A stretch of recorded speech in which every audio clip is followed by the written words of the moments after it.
Welcome back, I'm That Samoan Guy, and it's time for more 12 Days of Anime.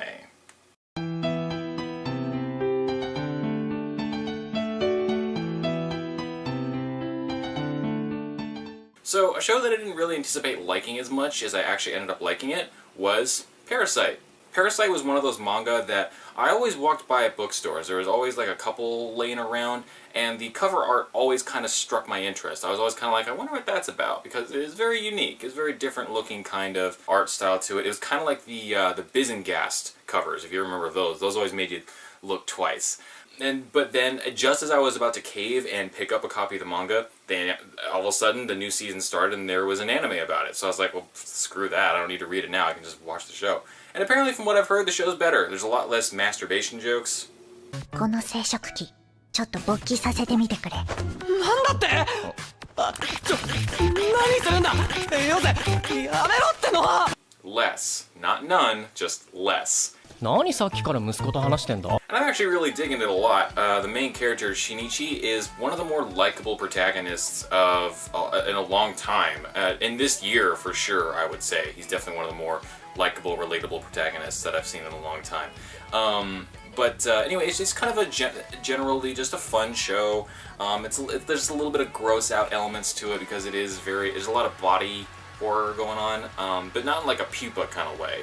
Even though I do appreciate that Bones is one of those studios that just does not give a crap about blood or gore or censorship or any of that stuff. They're just like, we'll do what we want, whatever. I do appreciate that part of it. But it's been like, you know, some stakes, some things at risk. The biggest thing at risk is just the relationship that Shinichi has with his love interest. There's a little bit going on with his parents too. You don't want them to find out about what's going on. And it's just been kind of, like I said, generally a fun type show. And then episode 5 happened. So Shinichi's parents are off on vacation somewhere because the writer needed the parents gone out of the equation. He needed an excuse to have Shinichi at home by himself. And every now and then we see a kind of flashback to the parents just kind of enjoying themselves, whatever. Just to kind of show that, you know, they're away.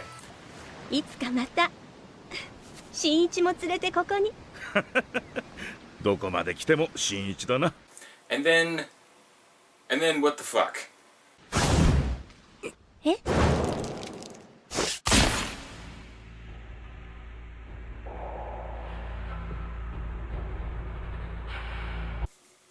And then... 私の仲間が現れた。こちらに近づいてくる。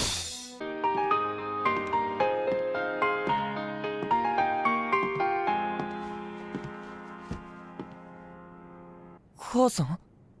どうしたわけだ。なぜ右手に寄生している？奴は君の母親の頭を奪ったんだ。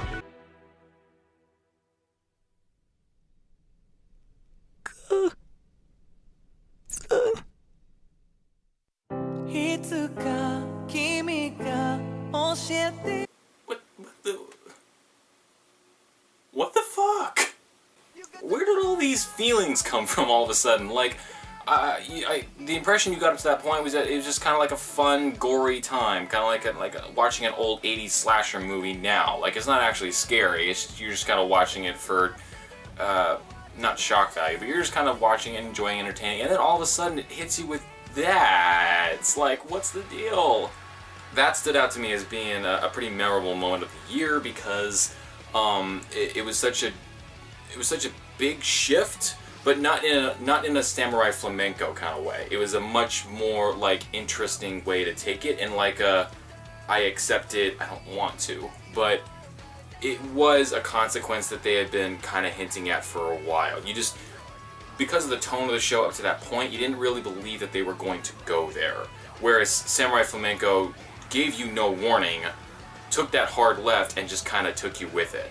Now, you know, it's kind of followed through with the direction that they're going now.